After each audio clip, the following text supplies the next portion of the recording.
Yang kedua, tolong catat. Jangan tidur larut malam, Pak. Batasan tidur jam berapa, Pak?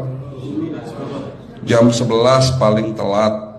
Harus sudah tidur. Kenapa? Apa penjelasan medisnya? Orang yang tidur di atas jam 11 akan terganggu fungsi livernya, Pak. Dimana liver kita ini fungsinya banyak. Ya, ada 500 fungsi liver loh, Pak. Fungsi jantung ada berapa, Pak?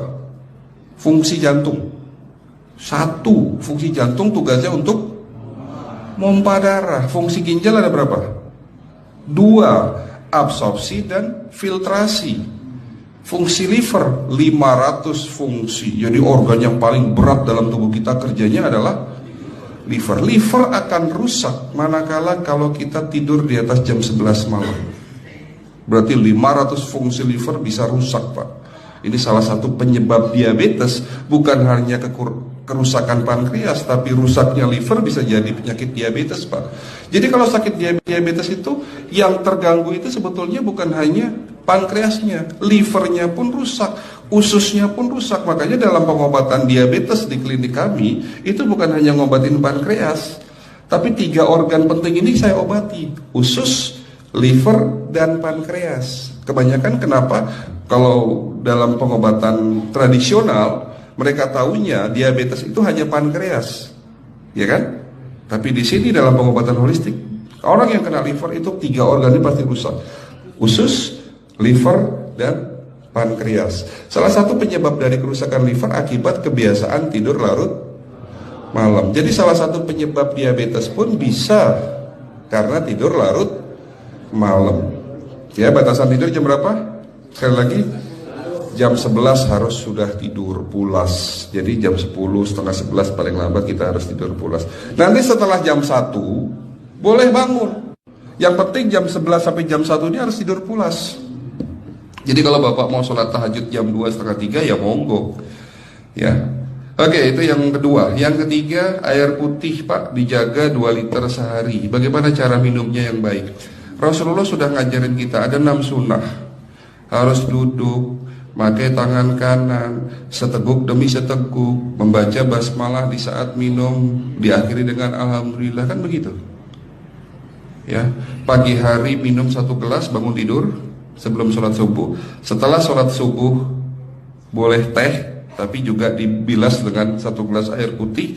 Sebelum mandi nanti, Pak, minum air hangat. Kalau Bapak mandinya pakai air dingin boleh, tapi sebelum mandi minum air hangat, biar tubuh kita ini jangan terlalu dingin di saat kita kena air dingin. Sampai maghrib pastikan 2 liter sudah masuk dalam tubuh kita. Malam mau tidur, tolong perhatikan Ibu ya, malam mau tidur jangan banyak-banyak minum. Nggak boleh minum malam itu segelas sampai 2 gelas mau tidur. Cukup seteguk 2 teguk saja. Karena kalau sampai kita minum mau tidur 1 gelas besar, ginjalnya malah rusak, Pak. Ya. Oke, itu yang ketiga. Yang keempat, puasa. Lakukan puasa secara rutin, insya Allah kita sehat. Nah, untuk penjelasan atau materi puasa, nanti bisa hubungin staf saya. Nanti di bulan Ramadan tahun ini, kalau memang masih ada slot 1 sampai hari ke-20, saya bisa mengisi manasik kesehatan yang berkaitan dengan manfaat puasa untuk kesehatan. Insya Allah kalau memang masih ada slot waktunya, karena kita di bulan Ramadan hanya 20 hari kita mengisi manasik. Ya, oke, itu yang keempat. Langkah keempat. Langkah 1, 2, 3, 4. Langkah kelima. Nah, sebelum saya menjawab yang kelima, saya ingin membacakan sebuah sabda Rasulullah.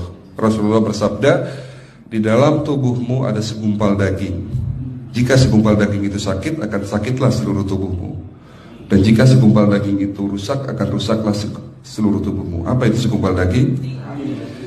Segumpal daging itu adalah hati. Tapi ternyata yang dimaksud Rasulullah itu bukan liver, Pak. Yang dimaksud Rasulullah adalah hati kita, roh kita, jiwa kita, perasaan kita. Kalau hati kita rusak, kita banyak penyakit hati, iri, dengki, sombong, takabur, dan sebagainya. Penyakit fisik akan muncul dalam tubuh kita. Ya tidak ada orang stres itu sehat, betul enggak Pak? Tidak ada orang yang suka marah-marah itu sehat, betul enggak? Bahkan Rasulullah mengajar senyum adalah ibadah. Senangkan orang lain, permudah urusan orang lain, insya Allah kita sehat.